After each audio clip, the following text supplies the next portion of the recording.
वेदांत सुनने का अधिकारी, वेदांत सुनने के लायक, वेदांत सुनने का पात्र वो है जिसके पास चार चीजें हों।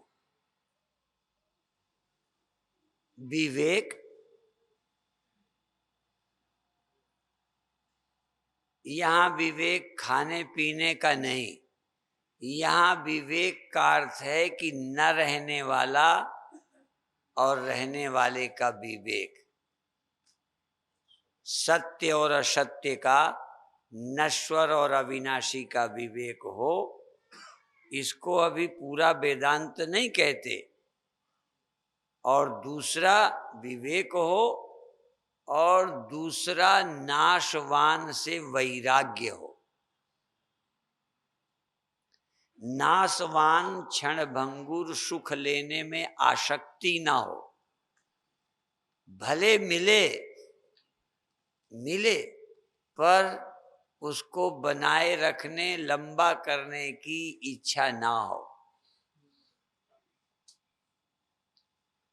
अर्थात स्वर्ग भी, ब्रह्मलोक, वैराग्य का अर्थ है न रहने वाले किसी सुख को रखने या पाने की आसक्ति ना हो।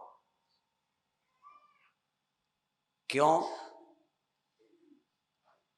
स्वर्ग भी नहीं, ब्रह्मलोक भी नहीं। क्यों? उतने दिन तो समय ही तो लगाओगे। जैसे एक जीवन, मान लो 10 वर्ष, 100 वर्ष, मान लो 1000 वर्ष, तो उतना समय अच्छा बीत जाएगा।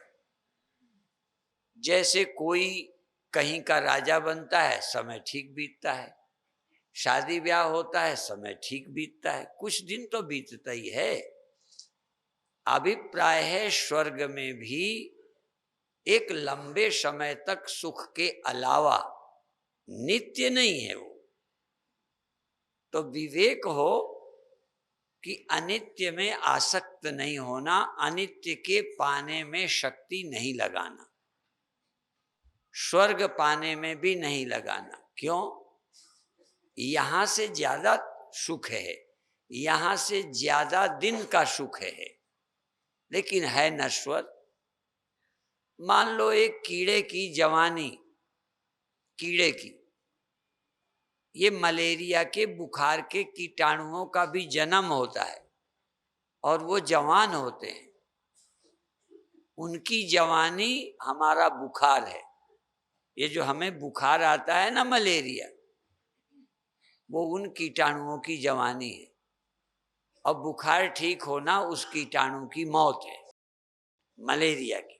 बस जितनी देर में आपको बुखार रहा, वो जवान है, वो बूढ़ा हुआ, मरा, बुखार गया।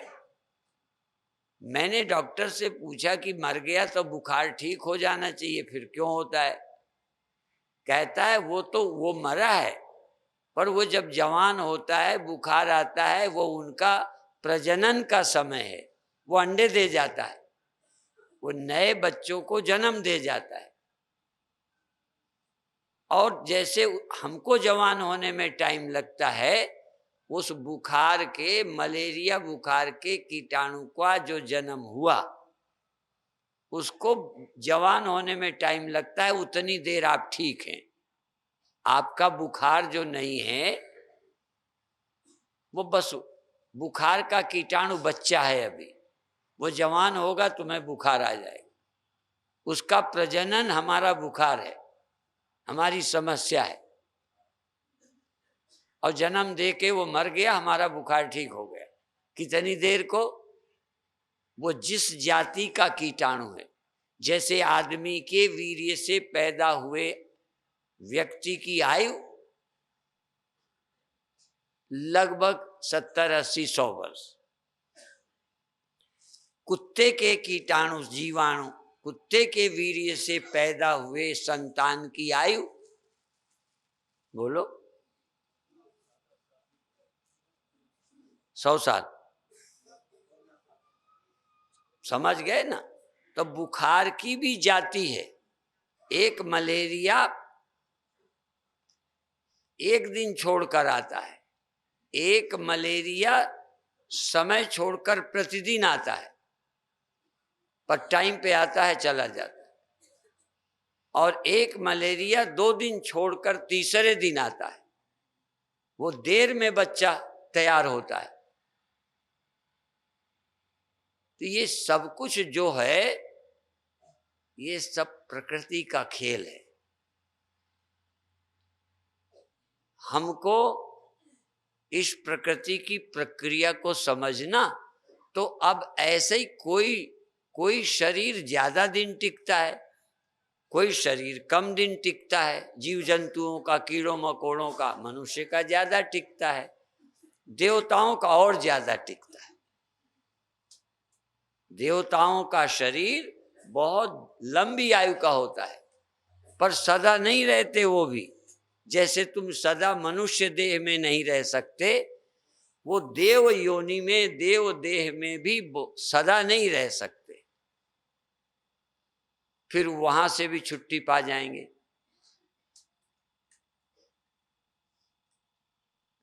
तो आखिर नश्वर ही तो सुख रहा, नश्वर जीवन नश्वर सुख। तो वैराग्य चाहिए। मुझे ऐसे सुख के में समय नहीं लगाना, आ गया स्वर्ग अपने आप आ जाए, शरीर आ जाए, सुख आ जाए, खाते पीते मजा आ जाए, आ गया। पर उसके पाने में लगन नहीं लगाओ, लगन लगाओ मुक्ति में। तो विवेक हो, ब्रह्मलोक लो भोग जो, चाहे सबन को त्याग, वेद अर्थ ज्ञाता मुनि कहता ही बैराग। वेद अर्थ ज्ञाता, वेद के अर्थ के ज्ञाता मुनि, इसे वैराग्य कहते हैं कि ब्रह्मलोक के लिए भी आकर्षित न हो। मुझे जो मिलता है मेरे सिवा मुझे जो मिलता है उस पर आसक्त ना हो। यहां तक समझाने के लिए, मिट्टी घड़े होने में भी आसक्त ना रहे। अच्छे से अच्छे किस्म का बर्तन बनाने में या बनने में मिट्टी की रुचि नहीं होनी चाहिए। यदि रुचि है अच्छे से अच्छे बनने में, तो वह भी सदा नहीं।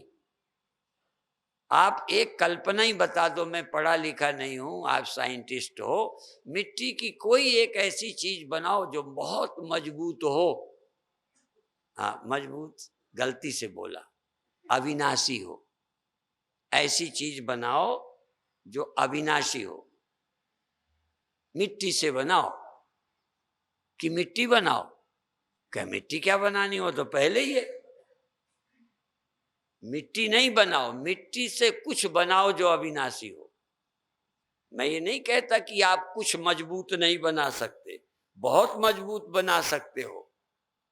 क्षण भंगुर को हमारे यहाँ देखो, सबको जगत को क्षण भंगुर का। आपका क्षण और आपका समय जरा दूसरा है। वेदांत का विष्णु का जीवन भी क्षण भंगुर है। और नहीं समझ में आए तो रामायण से सुनो। रामायण कहती है, उपजहि जासु अंश ते नाना, शंभु विरंचि विष्णु भगवान। उपजते हैं। अब नाना की क्या जरूरत, तो जब एक नहीं रहता तो दूसरा विष्णु, दूसरा नहीं रहता तीसरा विष्णु। उनका न रहना आदमी नहीं देख सकते, पर जिससे उपजे उसको तो दिखता होगा। जिसके रहते ये विष्णु उपजे, रहे और खत्म हो गए, वो नहीं खत्म हुआ जिससे उपजे। तो सचमुच परमात्मा कौन है? जो उपजे या जो नहीं उपजे। हम उन्हीं ग्रंथों की कथा करते हैं। हमारी कथा कोई नई नहीं है, पर हमारी समझ में सत्य परमात्मा एक है, और वो था, वो है, वो रहेगा। और जो हुए हैं, चाहे आदमी हुए, चाहे देवता हुए, चाहे राक्षस हुए, चाहे पशु पक्षी कीड़े हुए, चाहे ब्रह्मा विष्णु महेश हुए, कोई पैरेलल सत्य नहीं है, कोई सत्य नहीं है, सत्य एक ही है, सत्य दो हैं ही नहीं। पर फर्क क्या है? जब तुलसी रामायण में कहेंगे तो राम सत्य हैं, विष्णु हुए हैं, ब्रह्मा हुए हैं, शंकर हुए हैं। गोस्वामी का परमात्मा वो है जिसका नाम राम है, और गोस्वामी का परमात्मा भी पैदा नहीं होता। विष्णु पैदा होते हैं, शंकर पैदा होते हैं, ब्रह्मा पैदा होते हैं तुलसी के राम से, पर तुलसी का राम कभी पैदा नहीं होता। उनसे, उनके अंश, उनकी सत्ता से उपजे ब्रह्मा। अब विष्णु के भक्तों से पूछोगे ना, तब विष्णु वो हैं जो नहीं उपजते, और सब उपजते हैं। राम भी उपजते हैं, कृष्ण भी उपजते हैं, सिर्फ विष्णु नहीं उपजते। और कृष्ण के भक्तों से पूछोगे या कृष्ण से स्वयं पूछोगे तो वो कहेंगे मैं नहीं उपजता, मेरे से सारी दुनिया उपजती है। और तो और आखिरी बात कह दूं, किसी ज्ञानी गुरु से पूछोगे तो कहेगा मैं नहीं उपजता, और ब्रह्मा विष्णु महेश सारी दुनिया मुझसे उपजती है।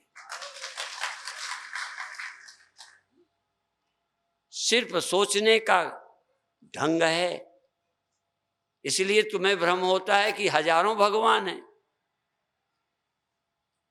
वही सत्य विष्णु बोलते हैं कि मैं नहीं जन्मा, वही सत्य कृष्ण बोलते हैं कि मैं नहीं जन्मा, वही सत्य राम द्वारा बोला गया या राम के भक्तों द्वारा बोला गया कि वो नहीं उपजता, और वही सत्य गुरु बोलते हैं कि मैं नहीं उपजता। पर गुरु ये नहीं कहते मैं नहीं उपजता, गुरु का काम विलक्षण है। भगवान कहते हैं मैं नहीं उपजता, भगत कहते हैं भगवान नहीं उपजता। अब गुरु जानते हो क्या कहता है? वो गुरु को इस बात में रुचि नहीं है कि मैं नहीं उपजता, ये तो वो समझे ही बैठा है। अब उसका काम है कि वो तुम्हें समझा दे कि तुम कभी नहीं उपजते। समझ में आया? गुरु का काम है कि तुम कभी नहीं उपजे, नहीं उपजते, नहीं मरते। इस सत्य को समझने का अधिकार विवेकी को है, वैराग्यवान को है, जो स्वर्ग चाहता है, जो अभी देवता बनना चाहता है। इस समझ का लाभ कैसे लेगा? जिसे सब झूठे लगने लगे, देवता बनना भी, स्वर्ग भी, मनुष्य बनना भी। इसलिए विवेक और वैराग्य माने ब्रह्म होने में भी, ब्रह्मा होने में भी वैराग्य। क्या होना? एक ख्याल, मिट्टी को कुछ बनने में रुचि नहीं, क्योंकि जो बनेंगे रहेंगे नहीं, और जो हम हैं सो ही रहेंगे। तो हम में हम अपने अलावा कुछ नहीं चाहें, यही मोक्ष की इच्छा है। मोक्ष की इच्छा होगी उसे ये सत्य अच्छा लगेगा। भोग की इच्छा वाले को तुम जन्मे नहीं, मरोगे नहीं, ये अच्छा नहीं लगेगा। उसको तो जन्मने में मजा है, व्यक्ति होने में मजा है।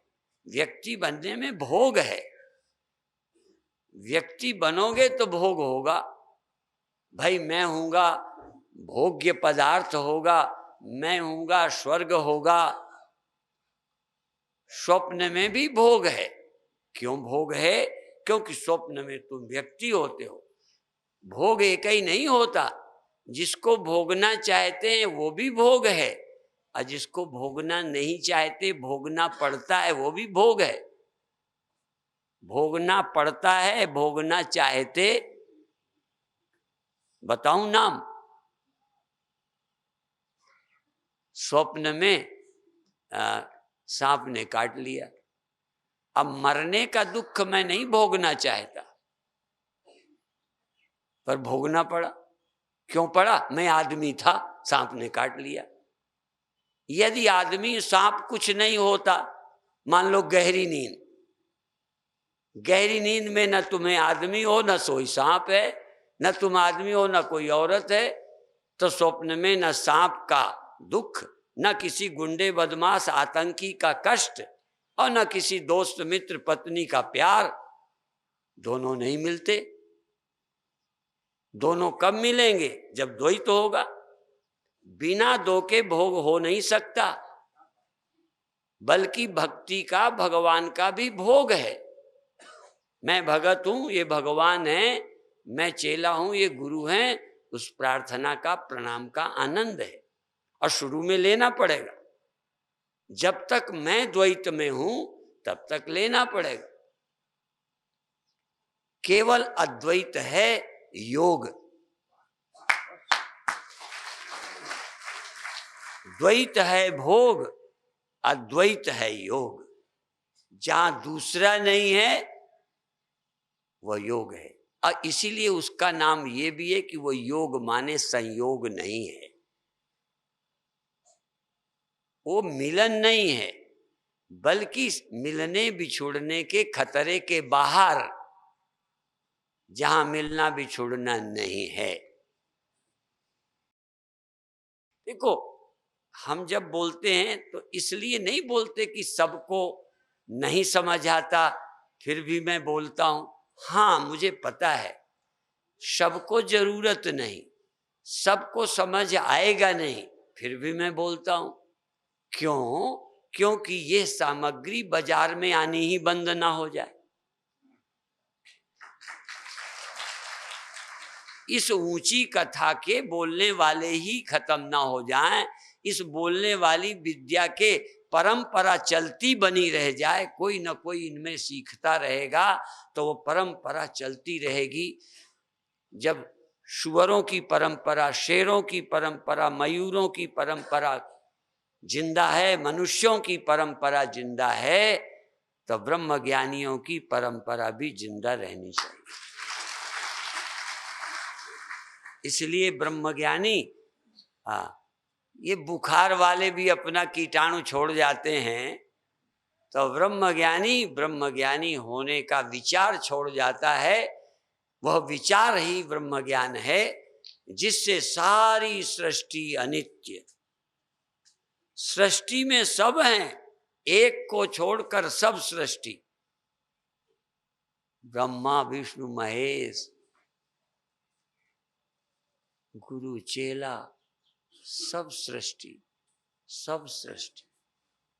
यदि एक है वो सृष्टि नहीं है, वो सृष्टि के पहले है, वो सृष्टि के बाद है, वो सृष्टि में भी है, पर वो सृष्टि नहीं है, वो रचा हुआ नहीं है, वो रचना नहीं है। सारी सृष्टि माया मात्र है। माया मात्रम इदम द्वैतम, इदम द्वैतम, ये द्वैत माया मात्र है। माया मात्रम इदम द्वैतम, अद्वैतम परमार्थतः। अर्थात द्वैत माया मात्र है, प्रतीति मात्र है, अद्वैत परमार्थ है। वास्तविकता जो है अद्वैतम परमार्थता, परमार्थता, व्यवहार अर्थता नहीं, प्रतीति अर्थ में नहीं। असल में अद्वैत जो है प्रतीतियों का आश्रय है, प्रतीति नहीं। प्रतीतियां जिससे होती हैं, प्रतीति का आश्रय है, अधिष्ठान है। बहुत भाग्यशाली हो गए यदि ये सुनो। और इसमें सच बताऊं, सारे पापड़ बेले,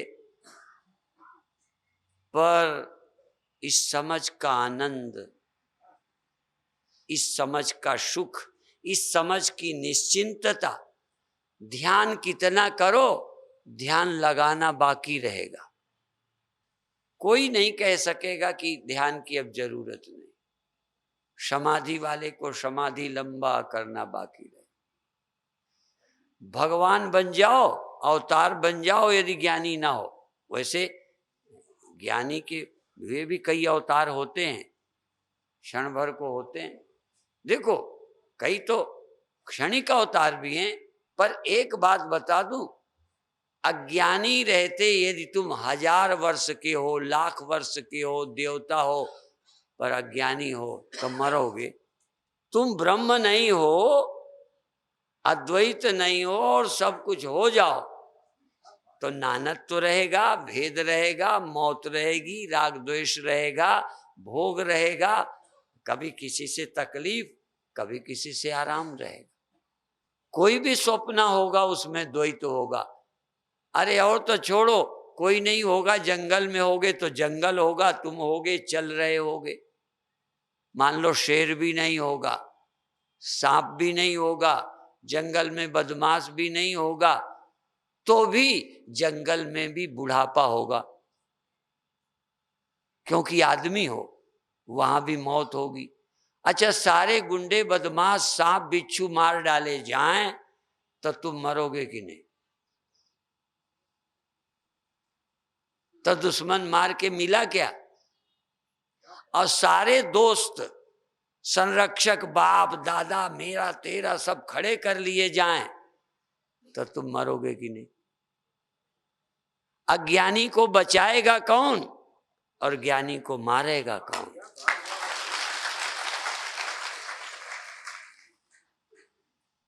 भगवान भी लगे रहे ना, नहीं तो इतनी देर गीता की क्या जरूरत?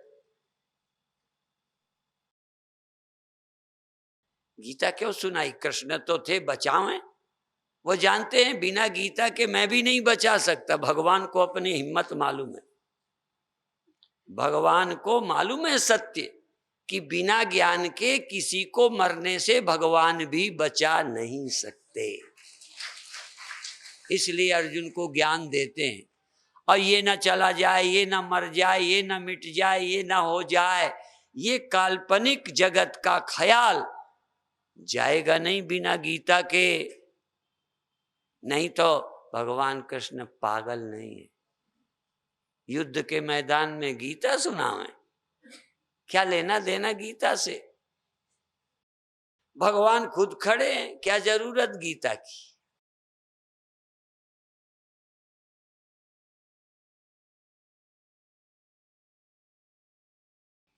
और तुम्हारे पास मैं खड़ा रहूं, चलो भगवान कहेंगे तो तुम्हें बुरा लगेगा, तुम भगत हो, तुम्हारे खाट के पास मैं खड़ा हूं, तुम्हारा समय आ गया। अब आप कहोगे गुरुदेव सिर पे हाथ रख दो, मुझे पता है तब भी ना बचोगे, क्या करूं? मैं रख दूंगा पर मुझे पता है नहीं बचोगे।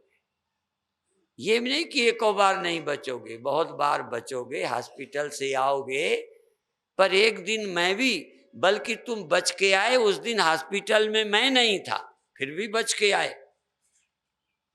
नहीं कोई ऐसा बता दे नहीं बच के आया बिना मेरे। ऐसा भी होगा कि हम ना होंगे तब भी बचोगे, कभी कभी डॉक्टर ना मिले तब भी थोड़ी देर के बाद बच जाओगे, अटैक आया थोड़ी देर बाद नॉर्मल हो गए, बच जाओगे। पर एक दिन डॉक्टर भी खड़ा होगा, मैं भी खड़ा होऊंगा और तुम जाओगे। जितने योगी और सिद्ध हैं जो औरों को बचाते हैं, एक दिन जिनकी मूर्तियां धरी जा रही हैं वो चले गए हैं, तभी धरनी पड़ी। और भी कई नए मंदिर बनने लगे हैं, भगवान को भूल के मैं नाम नहीं लेता। अभी तक के भगवान रिजेक्ट होके नए भगवानों की प्रतिमाएं रखी जा रही हैं, बहुत हिंदू बना रहे हैं, जिसे देखो उन्हीं का मंदिर बना रहा है। चले गए वालों का मंदिर बनाते हो। अब फिर दूसरी बात कह दूं, मंदिर तो चले जाने वाले का ही बनेगा, पर उनको न जाने वाला मालूम था इसलिए मंदिर बन रहा है।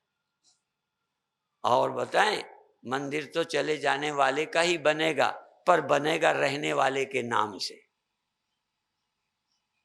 भगवान कह के बनेगा, पर बनेगा मंदिर शकल किसकी लाओगे, रहने वाले की कि न रहने वाले की? कोई भी बना के दिखा दो, रहने वाले का मंदिर बना दो, मैं तुम्हारा चेला बनूं। रहने वाले के नाम से, न रहने वाले के ज्ञान देने वाले के, न रहने वाले देह का भी ध्यान रख के मंदिर बना लिया, पर मंदिर तो न रहने वाले का ही बना। कई लोगों ने मूर्तियां नहीं धरी ये समझ के कि शायद रहने वाले का मंदिर बन जाए, पर वहां भी हट जाए कोई चीज तो परेशानी है, क्योंकि रहने वाले को हटाएगा कौन, रहने वाले का बिगाड़ेगा कौन? तो देखो, चाहे भले साकार या साकार नहीं, जिन्होंने मंदिर बनाए वो सब आकार के ही बने, कम से कम मंदिरों का ही आकार बना। पर बताऊं, इस मानव शरीर मंदिर है, इसका आकार है, यहाँ इंद्रियां हैं, यहाँ मन है, पर ये निराकार भगवान का ही मंदिर है ये। और जिसका जीवन शरीर रहते मंदिर हो गया या भगवान हो गया, जहां भगवान हो उसी को मंदिर बोलते हो ना। शौचालय को मंदिर क्यों नहीं बोलते? अपने घर को क्यों नहीं बोलते? हर दीवार धर्मशाला को क्यों नहीं बोलते?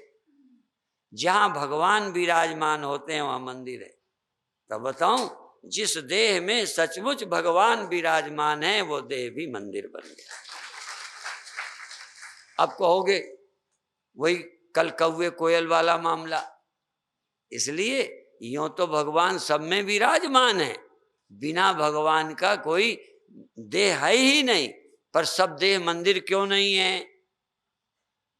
इसलिए कि वहां भगवान रहते नहीं, भगवान होकर वहां अहंकार होकर रहते हैं, मन होके रहते हैं, देह होके रहते हैं, ब्रह्म होके नहीं रहते। मैं उस साइकोलॉजी, उस मन को पूछता हूं कि तुम्हारे घर में भगवान है? मन है, अहंकार है और सब रहते हैं, सिर्फ नहीं रहता तो निरंकार परमात्मा नहीं रहता। जिसके शरीर में निरंकार परमात्मा, निर्विकार परमात्मा, अलेप परमात्मा ब्रह्म विराजमान है, बस वो पूज्य हो गया, वो मंदिर हो गया। हम गुरु को क्यों पूजते हैं? गुरु के देह को। हम देवालय की भी परिक्रमा करते हैं, मत्था टेकते हैं, इसलिए कि इसमें भगवान है। तो जिस शरीरधारी के अंदर भगवान है, फिर वही पक्षपात, फिर आप कहोगे सबके अंदर तो भगवान है, जरा उसी से पूछो उसके अंदर है। जब उस मूर्ख को ही नहीं पता कि मेरे अंदर भगवान है तो उसे मंदिर हम कैसे मान ले? कम से कम भगवान तो हो, अंदर बोल उठे। कल हमने कहा था, कर ले मनमाला का जाप जिसमें नारायण बोले। जिसके अंदर परमात्मा विद्यमान है बोलता है।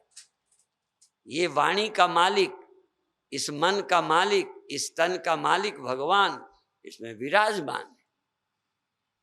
बहुत बधाई के पात्र हो यदि ये समझ सको। विवेक, वैराग्य, सठ संपत्ति और मुमुक्षुता। पहले मोक्ष की इच्छा चाहिए, पहले ब्रह्म की जिज्ञासा चाहिए। अब जानने के बाद ब्रह्म की जिज्ञासा भी नहीं रहेगी। मुक्ति की इच्छा चाहिए, पर मुक्त होने के बाद उसकी भी न रहेगी,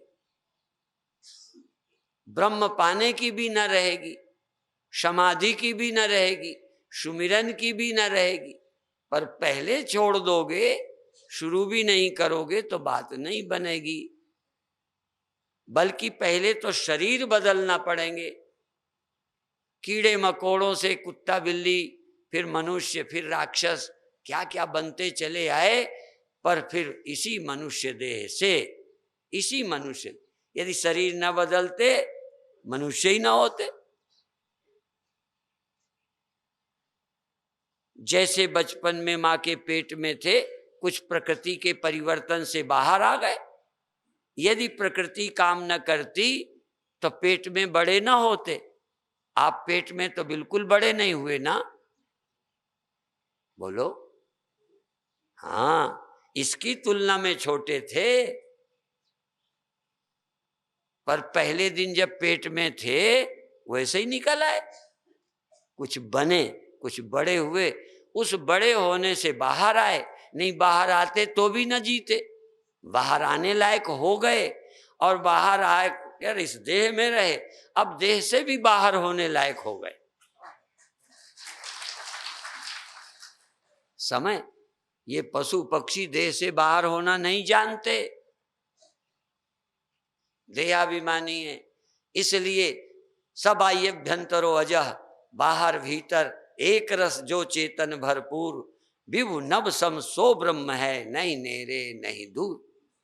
इस चैतन्य आत्मा को पहचानना और जीवन धन्य बनाना। श्रद्धा हम कब से लगे रहे? लगभग इस जन्म में 53 साल से, इस जन्म में 53 साल से साधु होके घर छोड़ के लगे, ठीक है। और पहले भी कुछ लगे रहे होंगे, पता नहीं, याद नहीं है मुझे। और धैर्य नहीं छोड़ा, अच्छा लगता था, समझ आ रहा है। और समझ दिनों दिन निखार, दिनों दिन निखार। हम तो ये भी कहते, रोटी बनाने वाले को यदि बीते साल जैसी बुद्धूपने से रोटी बनाती थी, यदि वैसे ही अब बनाती है, ठीक नहीं बनाती, तो मैं कहूँगा बुद्धि नहीं है।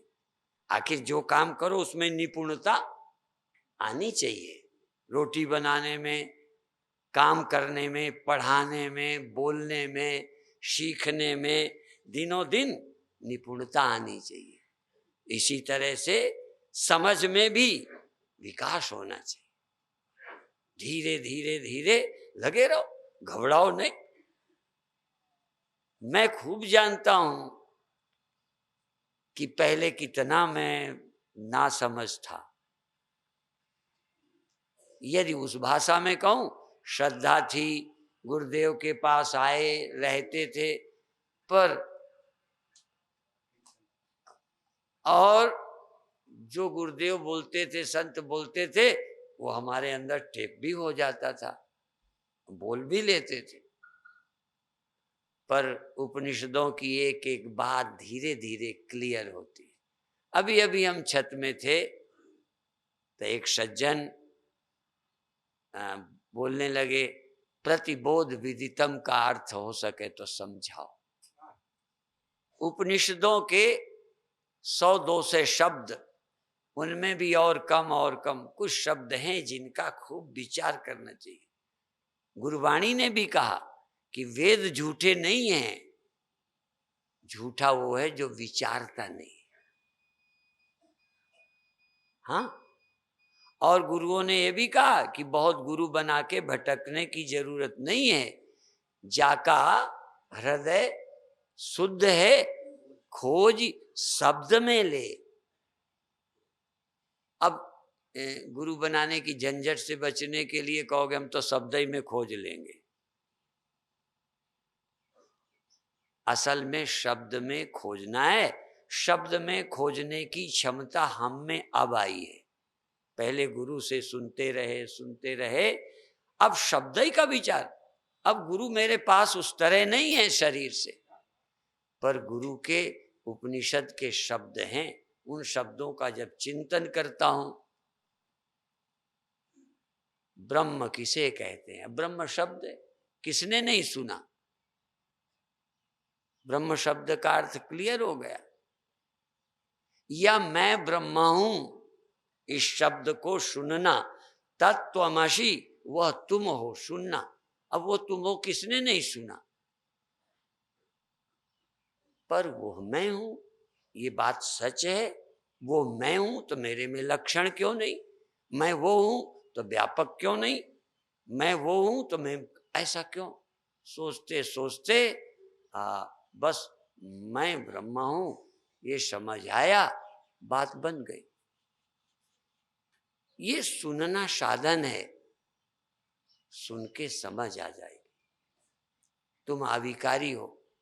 मुझे तो दिनों दिन ये बातें क्लियर होती हैं। मैं क्या बताऊं, अभी भी हमारा काम चालू है, खाली रहते ही नहीं। सुबह सुबह देखो हम प्राणायाम भी करते हैं, ये प्राणायाम परायण योग परायण हम प्राणायाम करते हैं।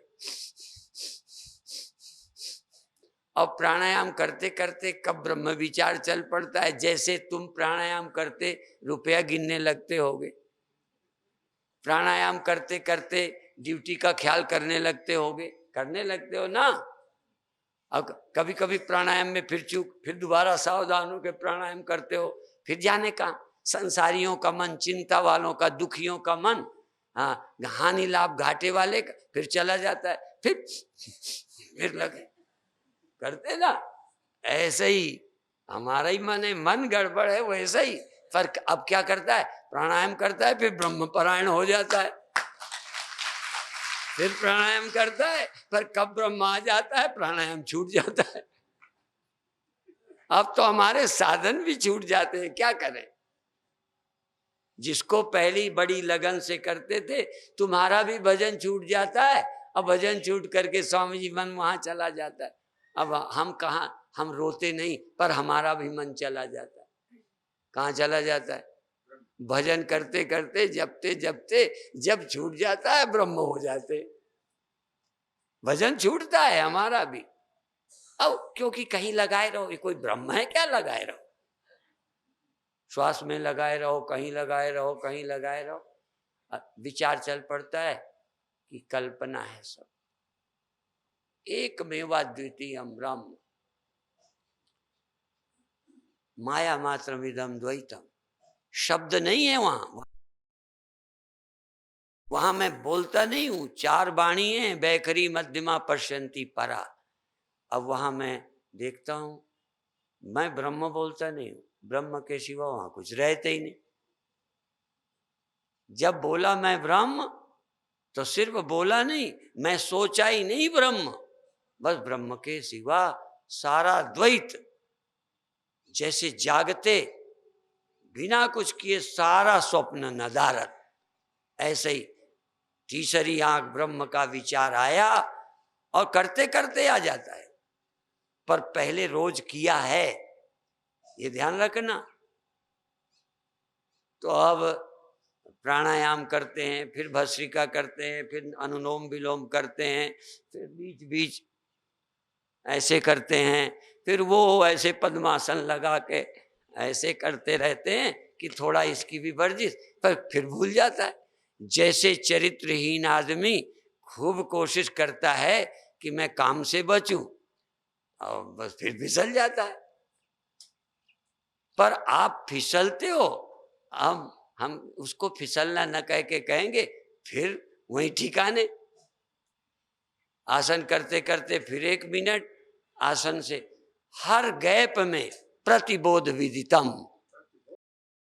प्रतिबोध विदितम, और भी गहराई है प्रतिबोध विदितम की कि बोधे बोधे कोई ऐसा अज्ञान बोध, अज्ञान भय चिन्ह, कोई बोध जब हुआ, कोई चीज ख्याल में आई तो उस समय मैं था। प्रति बोधे बोधे विदितम प्रतिबोध विदितम, ऐसा जोड़ो कोई बोध हो जो तुम्हारी गैर हाजिरी में हो जाए। इसलिए घड़े का ज्ञान होने पर, घड़े का ज्ञान बिना मिट्टी के सिद्ध नहीं हो सकता, मिट्टी बोध के बिना, लेकिन हो सकता है ख्याल में तुम्हारे मिट्टी ना आई हो, पर होती है। इसी तरह से तुम्हें उस चैतन्य का हर बोध में बोध नहीं होता, इसलिए प्रतिबोध से तुम समझ नहीं पाए, पर समझ लेने के बाद पता चलेगा कि कोई बोध बिना मेरे नहीं होता, इसलिए हर बोध मेरे होने का सबूत है। यदि जो लोग एक बनावट को पकड़ेंगे, घड़े के टुकड़े हो गए, उस समय मिट्टी कैसे रहेंगे? जब घड़े का टुकड़ा हो जाएगा, चलो घड़े में मिट्टी रहती है, पर टुकड़ा हो गया, उस समय कैसे मिट्टी रहेगी? ये मिट्टी का ज्ञाता नहीं है। यदि मिट्टी को समझ गया है तो टुकड़ा हो जाने पर भी टुकड़े में, अच्छा छोटी हो गई तो कैसे मिट्टी रहेगी? बोलो, छोटी रहेगी तो छोटी हो गई इतनी सी तो मिट्टी कैसे रहेगी? नहीं रहेगी, छोटे में मिट्टी नहीं रहेगी। अच्छा बड़े में आप किस समय न रहेंगे, पर जो नहीं जानता वह किसी बोध में भी नहीं जानता, सब कुछ जानता है पर आत्मा को नहीं जानता। और जब जान जाता है वो सब जानने में सदा ही चैतन्य आत्मा रहता है, वो गैर हाजिर होता ही नहीं, ऐसा ध्यान आने लगता है। घबराना नहीं चाहिए, प्रतिबोध। कोई भी ख्याल उठेगा, ख्याल जाएगा, बदलेगा, खोएगा, पर कोई तो साक्षी होगा। तुम गड़बड़ क्या है कि तुम साक्षी हूं ये सोचने का आग्रह है, क्योंकि अभी ज्ञान नहीं है। ज्ञान होने के बाद मैं साक्षी हूं, ये अहंकार, ये बुद्धि ना भी सोचे कि मैं साक्षी हूं, तो क्या बिना साक्षी का कुछ हो सकता है? हमारे यहाँ साक्षी और कूटस्थ बोलते हैं कि जिसमें कूट कूट के कोई चीज बनाते रहते हैं ना, कूटस्थ। तो जब भी कुछ बने, पर क्या है, तुम्हारी दृष्टि बनी हुई चीज, बनी हुई चीज, बनी हुई चीज, बनी हुई चीज, बनी, ये हो गया, ये उसी पे नजर पड़ती है और वहीं पर वो रहता है, जिसमें बनी, जिसमें बनी, जिसमें बनी, जिसमें बनी, जिसमें बनी, जिसमें मिटी, जिसमें मिटी, जिसमें मिटी। मिटना और बनना दोनों का आश्रय एक होता है। जिसके सहारे कोई चीज मिटती बनती है, उसी के सहारे में मिटती है। मिटने बनने का आश्रय दो नहीं हो सकते। इसलिए आप ध्यान में सजग रहकर इस सत्य को खोजो, और ध्यान में न खोजो तो पहले कुछ दिन ध्यान करो।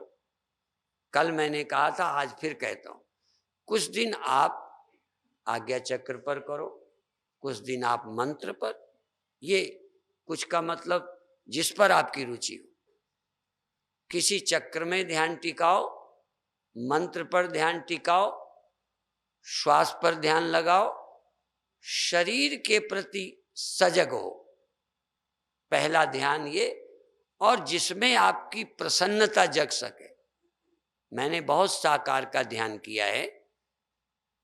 कभी मैं प्रभु का नाम लेता, आनंद में डूब जाता, कभी भगवान का ध्यान करता, मुझे दिखने भी लगते, देखा बस आनंद आया। इसलिए ध्यान होने के बाद ज्ञान, हाँ जल्दीबाजी मत करो।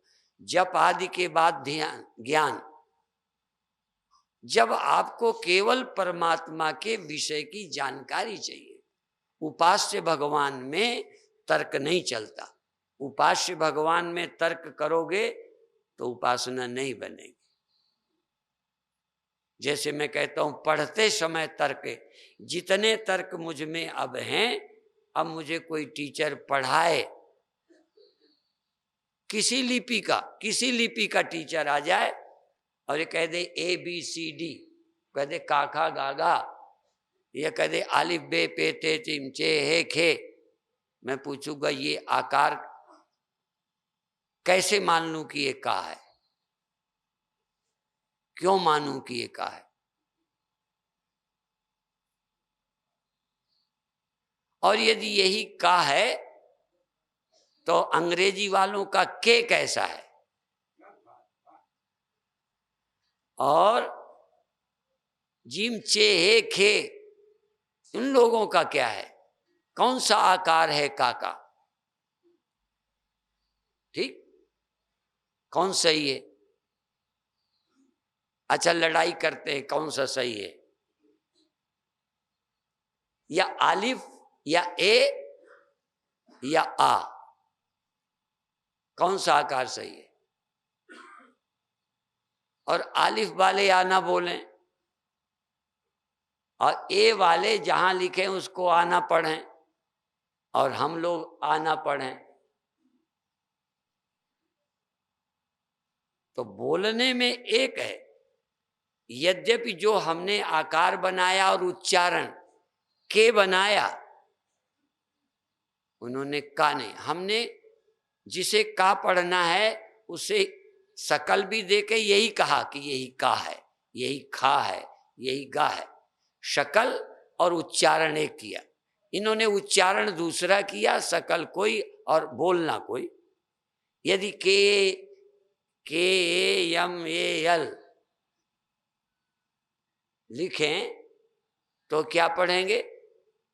तो लिखते समय बोले के और पढ़ते समय बुद्धू बोले का। के फिर केमल क्यों नहीं बोलते? आलिफ लिखेंगे पढ़ेंगे या ए लिखेंगे, ए यम आम, चलो ए यम आम, तो भी ए यम पढ़ो, एम क्यों आम पढ़ते हैं? इसलिए भाषा की दृष्टि से हिंदी संस्कृत ज्यादा वैज्ञानिक भाषा है, पर है कल्पित। लिपियां सबकी कल्पित है, उच्चारण तुलना में हमारा अच्छा है। हम आर ए एम हम लिखेंगे रा आ मा और पढ़ेंगे राम, ठीक है, रा आ मा राम पढ़ेंगे। और वो क्या करेंगे, आर ए एम, ये यम कहाँ गया, आर कहाँ गया, राम क्यों पढ़ते हो? खैर वो विषय ऐसा ही है, पर मैं ये बोलता हूं कि यदि कोई तर्क करे ना तो सब लिपियां मानी हुई हैं, इसलिए बीच में बन गई। गुरुमुखी कब बनी? ये गुरुवाणी की लिपि का जन्म कब हुआ? गुरुओं ने लिपि बनाई। अमृतसर के पास एक जगह, ये अक्षर इसका ये, इसका ये बनाए। और भी कई लोग नई भाषा बना लेते हैं। ये शार्ट हैंड, ये पहले बनियों की एक भाषा थी, उसको बोलते थे मुड़िया। वो जल्दी पकड़े में नाम है। आज क्या तुम्हारे भाई वो तुम्हारी बहन क्या अजमेर गई, या जाने का आज मर गई, अजमेर गई आज मर गई, वो मात्रा नहीं लगा मैं, पढ़ लेते भाई। एक सोसाइटी बना के नियम बना लो कि इसको हम यही पढ़ेंगे। अच्छा, सारी दुनिया में प्रचार करो, तेरी ऐसी तैसी का नाम सम्मान होता है, स्वागत होता है, तेरी ऐसी तैसी, तभी बुरा लगेगा। कोई शब्द गंदा से गंदा बोलो अभी बुरा लगेगा, पर यदि शुरू से उस शब्द का अर्थ कर देते कि इसका तो वेलकम होता है, स्वागत होता है, प्रशंसा होता है, मान होता है, तो वही अर्थ बन जाता है। इसीलिए शास्त्रार्थ करते समय ये पूछा जाता है कि इस शब्द का आप क्या अर्थ करते हो। तो जब हम ब्रह्म कहेंगे, हमारे ब्रह्म शब्द का आप अर्थ क्या करते हैं, हमारा क्या अर्थ है हम बताएंगे। हमारे ब्रह्म शब्द का तुम अर्थ अपने ढंग से मत करो, हमारे ढंग से करो। जैसे यूपी में और एमपी में, यूपी में और पंजाब में, यूपी में हम कहते हैं काका, यूपी में कहो काका, कोई पंजाबी जल्दी भी काका बोलेगा ना कि काका को बुला लाओ, तो वो अपने पिता के भाई को बुला लाएगा। और पंजाब में काका, अच्छा कौन भाषा सही है?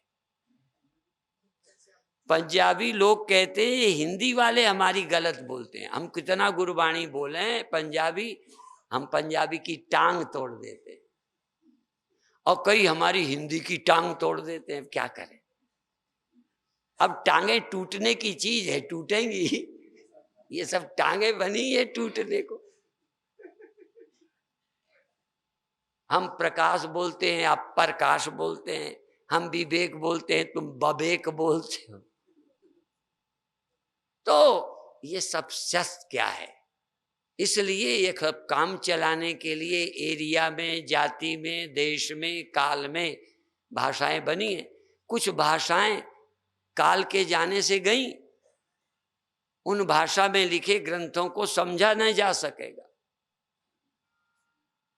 और यदि तुम्हारी भी धीरे धीरे संस्कृति गई, भाषा गई, तो उपनिषद वेद समझना बड़ा मुश्किल हो जाए। इसलिए बचाना पड़ेगा। हमने ब्रह्म को संस्कृत और हिंदी के शब्दों में समझा है, तत्वमसि। और तुम जो हिंदी का अर्थ करोगे ना तत्वमसि, और लोग वो सही अर्थ नहीं करेंगे। जैसे पंजाबी के काका का यूपी वाले अर्थ सही नहीं करेंगे, यूपी वाले के पंजाबी अर्थ सही नहीं करेंगे। हमारी भाषा में बताए हुए परमात्मा का अर्थ और भाषा वाले सही नहीं कर सकते। हाँ, इसलिए भाषा का भी ज्ञान बड़ा जरूरी है। उस भाषा में कुछ छिपा रहता है। तो जब हम ब्रह्म की बात करते हैं ना, हम ब्रह्म, हम शब्द ही का अर्थ बदल। अब ये हम शब्द लोक जगत में देह के लिए प्रचलित है। हम शब्द यही ना, तुम शब्द सारे संसार में दिखाई देने वाले किसी दूसरे व्यक्ति को बोला करते हो तुम। अच्छा, तुम्हारे अंदर बैठा है, तुम बोलो, तुम कहाँ है? दूर है।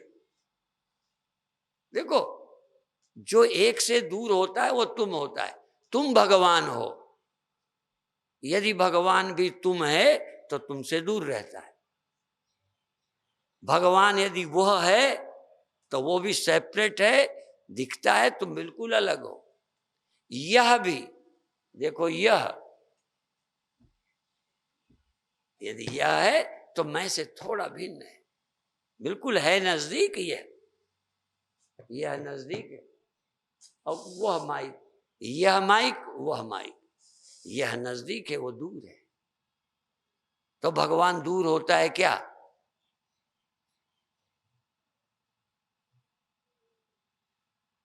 जो भगवान, जो मिट्टी इस घड़े में उस घड़े में रहती है, ये घड़ा कहता है वो मिट्टी है, ये घड़ा बोला वह मिट्टी है। वह क्यों बोला? क्योंकि किसी बनावट में मिट्टीपन का अध्यारोप किया कि वह मिट्टी है। यदि इसे मिट्टी का पता होता तो वह जहां से बोला वहां मिट्टी नहीं रहती। बोलो, जहां से वो बोल रहा है वहां मिट्टी का निवास नहीं है। अच्छा चलो, तुम कह दिया तुम मिट्टी हो, बहुत नजदीक वाले को, घड़े को कहा तुम मिट्टी हो, तो तुम क्यों कहा? उस बनावट में रहने वाले की तरफ इशारा, तुम मिट्टी हो। यदि वो पहचानता है तो तुम का तुम, वह का वह और मैं का मैं, इसमें तीन है कि एक? वह, तुम और मैं बनावट में मैं तुमसे अलग है, बनावट में मैं तुमसे अलग है, बनावट में मैं से तुम अलग है, और मैं तुमसे वह अलग है। पर जो सचमुच है वो कहाँ रहता है? उसको वह कहूं कि तुम कहूं कि मैं कहूं? ये भी गप है। मैं की प्रधानता से भी बोला जा सकता है कि मैं ही मैं हूं। तुम की प्रधानता से बोला जा सकता है कि तुम ही तुम हो। वह की प्रधानता से भी बोला जा सकता है कि वही वही है।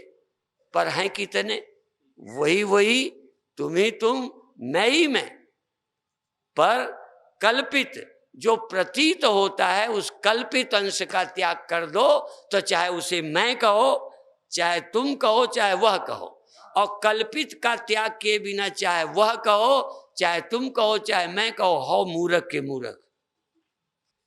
ज्ञान होने के बाद वही वही है कहने में, तुम ही तुम कहने में, मैं ही मैं कहने में कोई फर्क नहीं। पर जानने के पहले जब वही वही कहते हो तो वहां रहता है। और वही वही कैसे हो गया? जब वो वहां है तो वही वही सर्वत्र कहां? और तू ही तू सर्वत्र कहां? जरा गीता को उठाइए। अर्जुन खड़ा है, अर्जुन के सामने भगवान कृष्ण खड़े हैं। वो कहते जो मुझे सर्वत्र देखता है। अब कृष्ण कहते जो मुझे सर्वत्र देखता है। ये सर्वत्र देखने की कला बतावे कोई मुझे। भगवान कृष्ण खुद कहते हैं जो मुझे सर्वत्र देखता है। इसका मतलब सर्वत्र देखना भगवान सही मानते हैं या एक जगह देखना? भगवान की समझ में क्या देखना ठीक है? अर्जुन को क्या दिखाना चाहते हैं और क्या देखने का लाभ बताते हैं? एक जगह देखने का लाभ बता रहे हैं कि सब जगह देखने का लाभ बता रहे हैं।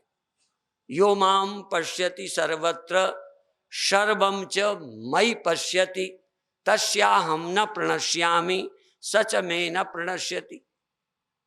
अब आर्य समाजी भगवान कृष्ण को एक ही जगह देखते हैं आग्रह से, इसीलिए भगवान नहीं देख पाए। गड़बड़ क्या है?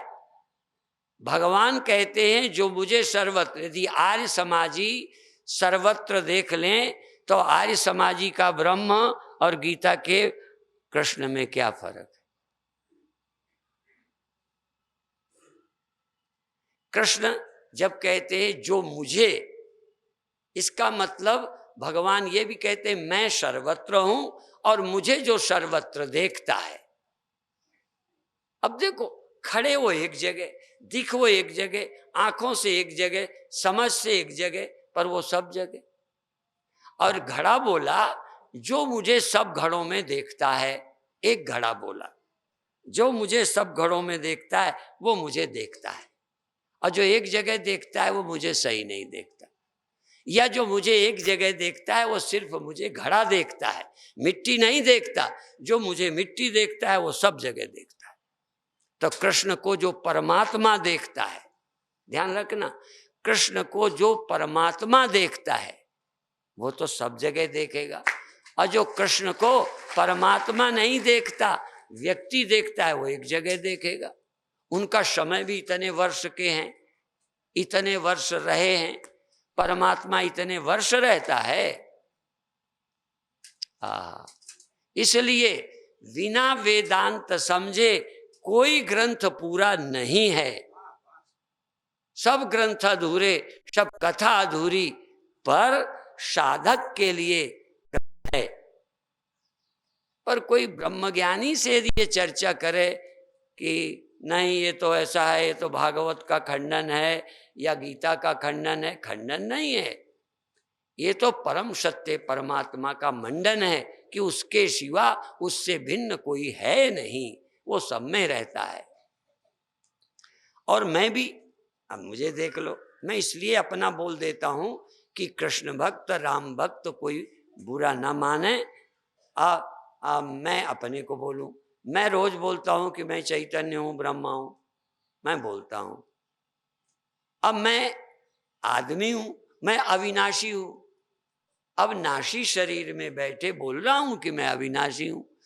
इस एक जगह रहने वाले शरीर के वाणी से मैं बोलता हूं कि मैं सर्वत्र हूं। अब कौन समझे? जो लोग मुझे आदमी समझेंगे वो ठीक नहीं समझेंगे।